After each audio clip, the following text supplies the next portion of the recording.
WRTB 6 Indianapolis, making a difference for Indiana.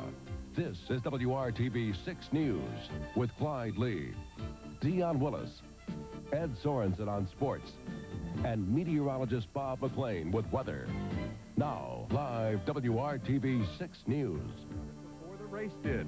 Unbelievable. Roberto Guerrero, the pole sitter, in trouble. Then it was one wreck after another. Mears, Andretti, Emo, and 10 others. A single situation and 2 cars out. Then this messy race suddenly became the closest ever. Good evening to you, and welcome to a special 500 edition of 6 News. This will go down as one of the most bizarre races ever. Records of all kinds were shattered. It was a very dangerous race, though. 13 drivers crashed. 7 of them were taken to Methodist Hospital, and 3 drivers are still hospitalized tonight at this hour. Jeff Andretti is still in surgery. He is the most seriously hurt. Injuries to both feet and both his ankles. Mario Andretti is spending the night in Methodist. He has injured toes. He is listed, though, in good condition. And Jimmy Vassar, a rookie from Boston, in Methodist as well. He is in good condition with a fractured right thigh. Joining us now is Dr. Henry Bach, track physician at the Speedway. Thanks for joining us, Dr. Bach. First of all, talk about a little bit of the responsibilities of the track hospital and the staff that you have there to carry out your responsibilities. What do you do there? We have a dual function, actually. Part of our job is to take care of all the spectators and the guests of the Speedway that come out for race day, and the other part is to take care of the drivers that may run into difficulties on the track. Such a messy day at the track today. Was this the worst that you've ever seen? Did you feel like you were inundated? Well, we were inundated, whether we felt like that or not. We try to get ready for anything that may happen, and it seems like today everything that could have happened did happen. What is the condition of some of the most seriously hurt drivers, like Jeff Andretti or Mario Andretti? Jeff Andretti probably was the most seriously injured. Mario suffered injuries to the toes of both of his feet, primarily the left one, but also some to the right one. And I've not seen his x-rays, but he will probably require some surgery on those to correct them. He has been admitted to Methodist. I know this isn't your role here, but did any of the drivers talk to you about track conditions or about what may have contributed to so many accidents today? The only thing that we try to determine from them is whether they had any head injury at all, or whether they have some lapse of consciousness when they come in. So we ask them where it happens, but not specifically why it happens. I've never been in an accident at 230 miles an hour, but I'm not so sure asking why all of a sudden really leads us to any information. When you heard what the conditions were, the weather conditions this morning, did you have a suspicion that this would be the awful day that it turned out to be, injury-wise?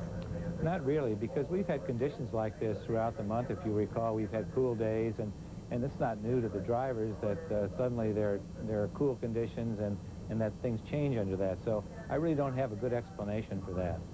Dr. Henry Bach, who heads up the hospital at the Speedway. Now, not all the injuries happened on the track. One fan was in the wrong place at the wrong time. Happened during Ari Lyondog's crash. 56-year-old Roderick Lanham of Indianapolis was hit by debris during the accident. He was taken to Methodist Hospital, treated for a fractured wrist, and released. He's in good condition tonight. Well, earlier tonight, you watched the 500 race right here for the first time. Same-day coverage here on 6. And you saw the closest finish ever. Here's that. Remarkable. Thanks, guys. Good evening to you. It was quite a day at the Speedway. March weather in May. 13 drivers knocked out of the race due to accidents. 85 laps under the yellow, causing the race to run an interminable 3 hours, 43 minutes, and 5 seconds. That's the slowest full 500 in 34 years since 1958. But Al Unser Jr. didn't mind at all. He became the first second-generation winner in the history of the race, and he did it by a margin so slim, it's difficult to calculate. Quicker than that, quicker than the blink of an eye.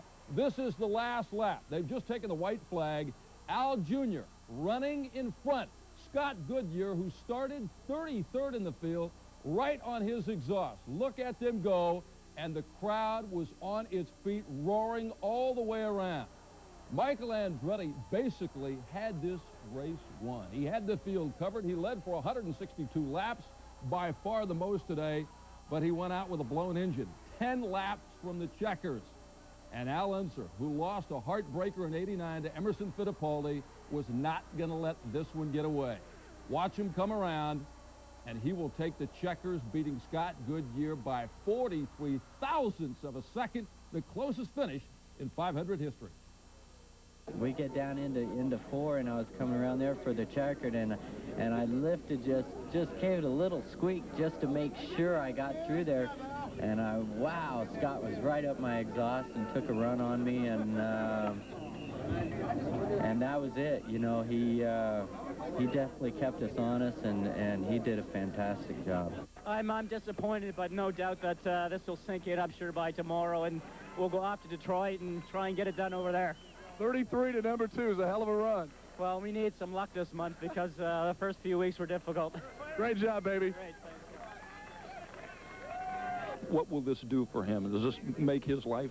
This makes his life. It means everything to him, and so therefore, after listening to him for 10 years, he has peace of mind. So. And that means you do too, right? Yep. I'm proud of him. Congratulations.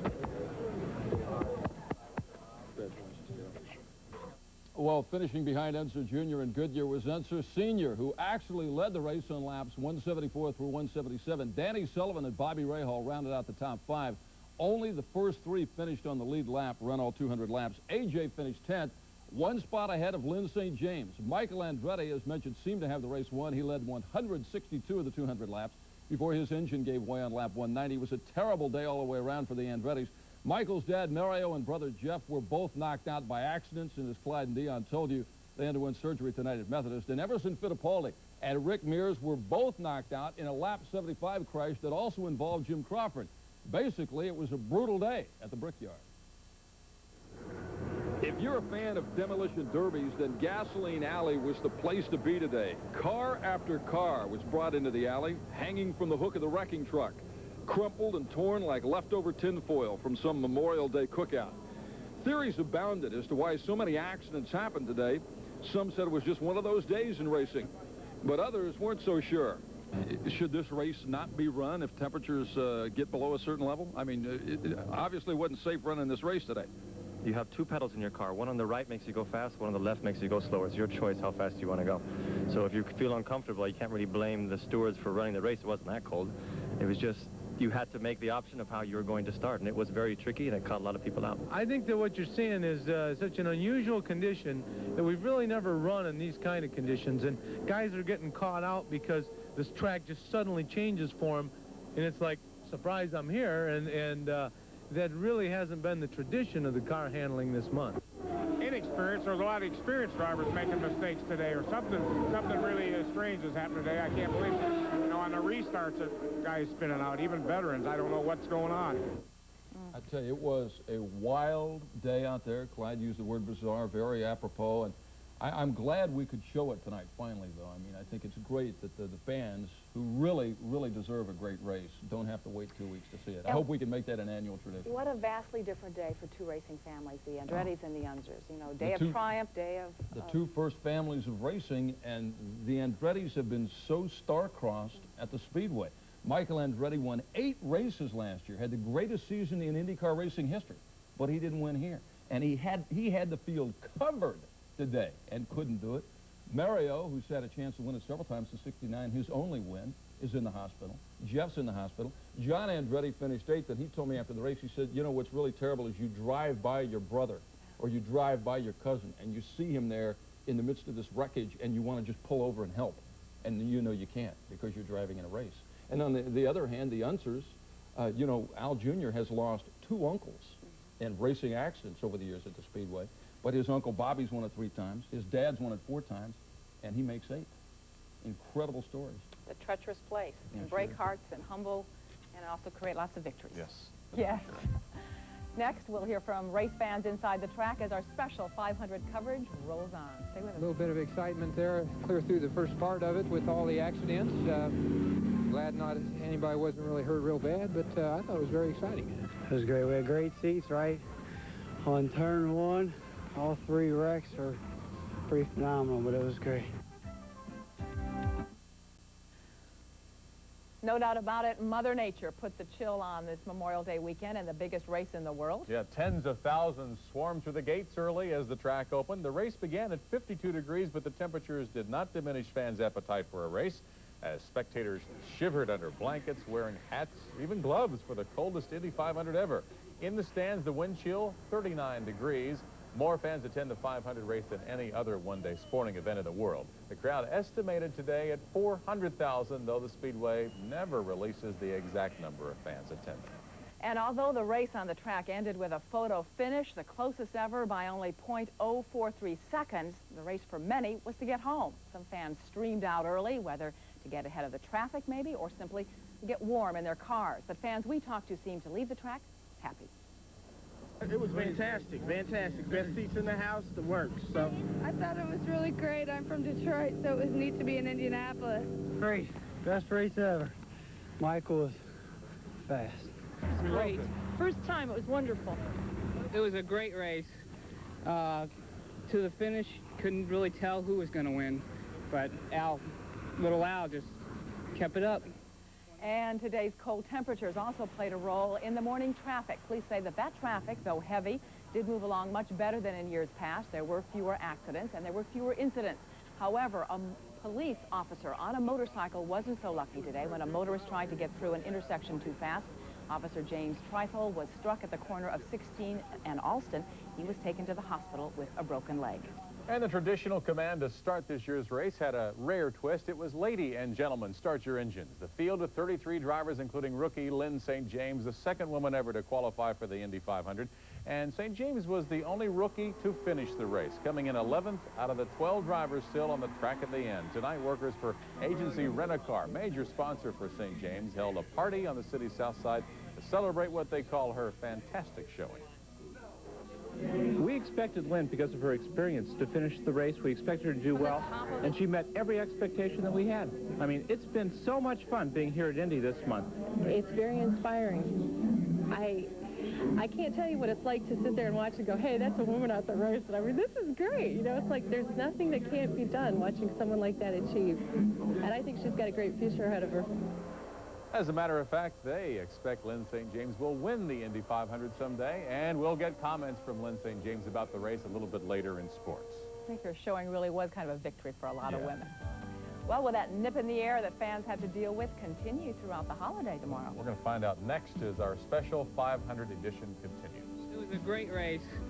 To the finish, couldn't really tell who was going to win, but little Al just kept it up.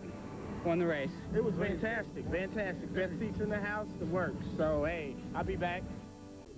Back close to normal anyway. Huh? That's right. But coffee and sweatshirts, they were sold out at the track today. You couldn't find a sweatshirt around the track today. I saw some people in that tape in shorts, and I thought to myself, what's the matter with those people? And there were people with earmuffs, so it ran the gamut.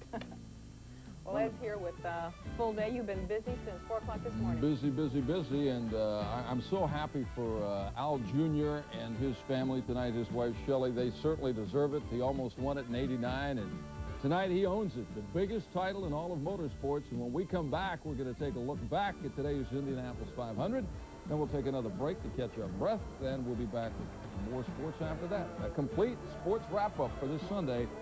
Next. Cold in Indiana. First time ever been here, so we may come back. It's a little warmer. Once you get used to it, you'll be all right. You know how Indiana is. Put a sweatshirt on and dress in layers. It's okay.